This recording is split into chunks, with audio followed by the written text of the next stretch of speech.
रानी एक गरीब पर बहुत मेहनती महिला थी। कुछ समय से उसकी किस्मत उससे रूठी हुई थी। घर में कमाने वाला एकमात्र उसका पति कुछ 2 वर्षों से बीमार चल रहा था।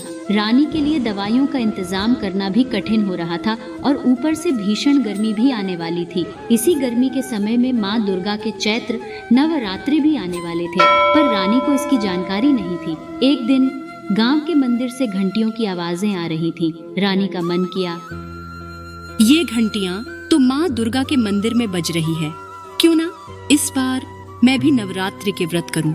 इतना सोचकर रानी और उसकी लड़की गांव के मंदिर की तरफ चल पड़ी। वहां जाकर देखा तो एक साधु बाबा बैठे हुए थे। रानी ने साधु बाबा से पूछा कि बाबा, ये नवरात्रि के पर्व पर माँ दुर्गा को प्रसन्न करने के लिए क्या क्या किया जाता है और ये नवरात्रि क्यों मनाई जाती है? बेटी, हिंदू धर्म में साल में 4 नवरात्रि मनाई जाती है, जिनमें शारदीय और चैत्र नवरात्रि का काफी महत्व है।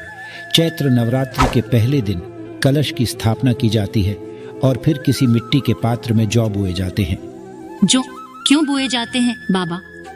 जौ बोने की परंपरा शाकंभरी देवी से जुड़ी है, जिसकी कथा का वर्णन दुर्गा सप्तशती के 11वें अध्याय में लिखा है।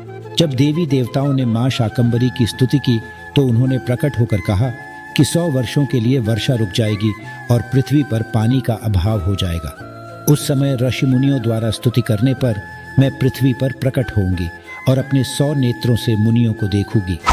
इस पृथ्वी पर लोग शताक्षी नाम से मेरा कीर्तन करेंगे।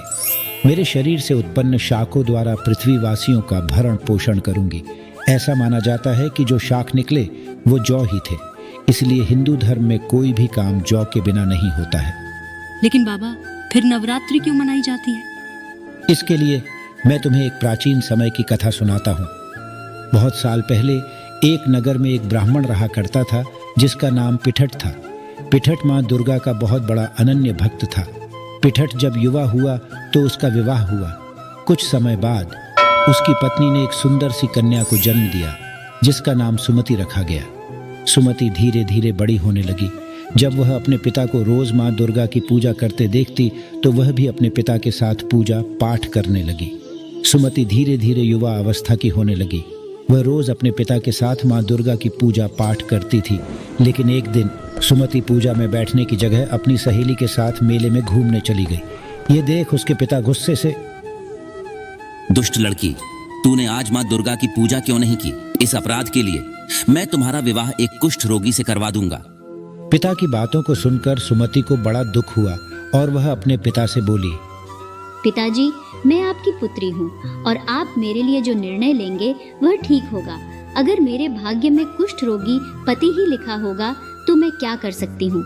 जो व्यक्ति जैसा कर्म करता है उसे वैसा ही फल मिलता है, क्योंकि कर्म मनुष्य कर सकता है लेकिन फल देना ईश्वर के हाथ में ही है। तुम कुछ मुंह ज्यादा चला रही हो सुमति।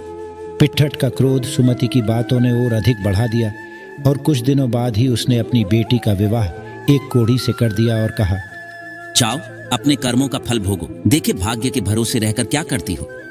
क्या मेरा भाग्य इतना खराब है जो मुझे कुष्ठ रोगी पति मिला? सुमति अपने पति को लेकर जंगल में चली गई। अगले दिन जंगल में माँ दुर्गा सुमति के सामने प्रकट हुई और बोली, हे पुत्री, मैं तुमसे प्रसन्न हूँ और तुम जो चाहो वरदान मांग सकती हो। हे देवी, आप कौन हैं? मैंने तो आपको पहले कभी नहीं देखा। हे पुत्री, मैं आदिशक्ति माँ भगवती हूँ और मैं तुम्हारे पूर्व जन्म के प्रभाव से प्रसन्न हूँ। माँ, मैं पूर्व जन्म में कौन थी, मुझे बताइए। पुत्री, पिछले जन्म में तुम भील की पत्नी थी। एक दिन तुम्हारे पति ने चोरी की और सिपाहियों ने तुम दोनों को पकड़कर कारागार में बंद कर दिया। सिपाहियों ने तुम दोनों को भोजन भी नहीं दिया। उस समय नवरात्र का दिन चल रहा था। तुम दोनों ने कुछ भी नहीं खाया और न ही जल पिया। अनजाने में ही तुम्हारा 9 दिनों का व्रत हो गया। उसी का वरदान देने आई हूँ।